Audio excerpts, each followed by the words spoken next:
Well, what is going on? And welcome to a new series that we are calling Chris and I at Your Lowest. This is something that we are just both so passionate about because there's so many different variances of life, our journey, our challenges in life, our victories in life. Life is filled with so many different things, but each one of us have had a point in our life where we've been at our lowest. What we want to get out to you over these next few weeks is taking characters, patriots of the faith in the Bible who had moments of incredible defeat. And what did they do to come out of them? The whole point of these next few weeks is this: God can still use you, and He's still with you when you're at your lowest.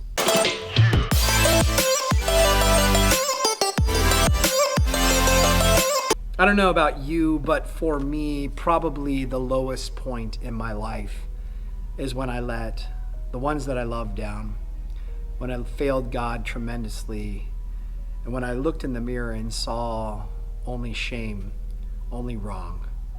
I'm sure you've been there in many different ways. You know, our lowest point in life many times comes because of the times that we've messed up. And some of these mess ups are accidents. They're things that we didn't contemplate. They're not things that we decided to go off and do, but in the moment when the pressure was on, we caved instead of stood up for righteousness. It's happened to me so many times I can't even tell you. But what I want to share with you today is this: that God is not surprised by your and my failure.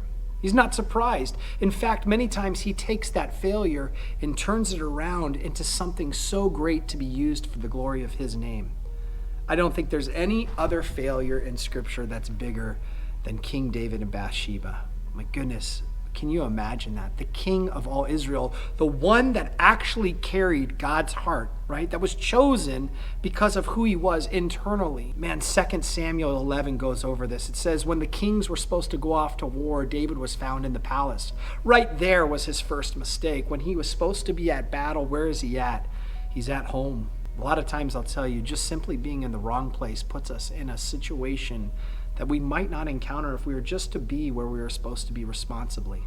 He goes, he asks his servants to inquire about her, and quickly he finds out this woman's married. But he couldn't get out the lust of his flesh. The flesh just barked louder than the spirit man at this point. Again, David was a man that went after the Lord's heart, and we know what happened. Not only does he sleep with Bathsheba, but she's found pregnant. And what happens with sin, as you guys know, as I know, is we find ourselves covering it up.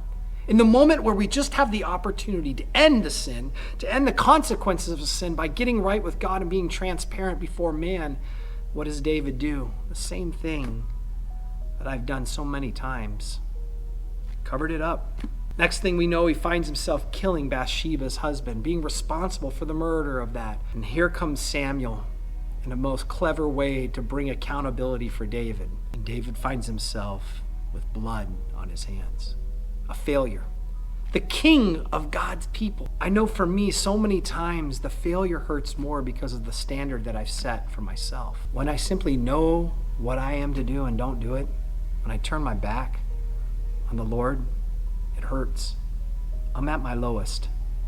But I want you to know this, that God's mercy and His ability to use you still doesn't change. There were some Psalms that David wrote during this time, Psalm chapter 32, Psalm 51. And what David says here is he says in verse 10, this is something so pure. He goes, create in me a pure heart, O God, and renew a steadfast spirit. Basically what he's saying is, hey, Lord, turn this gigantic mess around so that I might be able to do and lead according to what you want.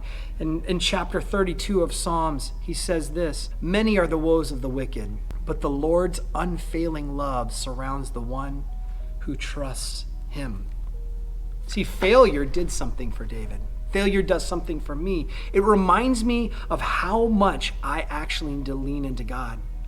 At my lowest point is the time where I get to put my hand up and say, Lord, only through you and your mercy can I stand. I guess what I want to ask you today is this: have you been battling with failure? Have you been battling with regret or a mistake that you just can't seem to shake? Guys, today is the day of victory for you. It requires us only simply to turn and ask for the hand of grace, God's wonderful mercy, to rest upon you. I've always said this: God does masterful work with my biggest mess. He can do the same for you. You know, the words of Psalm 34 continue to echo in my brain. The Lord is close to the brokenhearted, and he saves those who are crushed in spirit. As we're going through these concepts of what God is when you're at your lowest, we want to be there for you too. We want to join you in faith and offer the opportunity for you to send your prayer requests to us. We have a team of people here at the shelter who not only have special giftings in prayer, but have huge hearts for those that are in need. And we just want to join you. So we have this email address below here. If you're going through anything, or if you're at your lowest right now, we want to stand with you because we believe you're headed for a new season. We believe that God is going to do something great in you, because when we're down, that's when he's the strongest. We love you guys. Have a great day.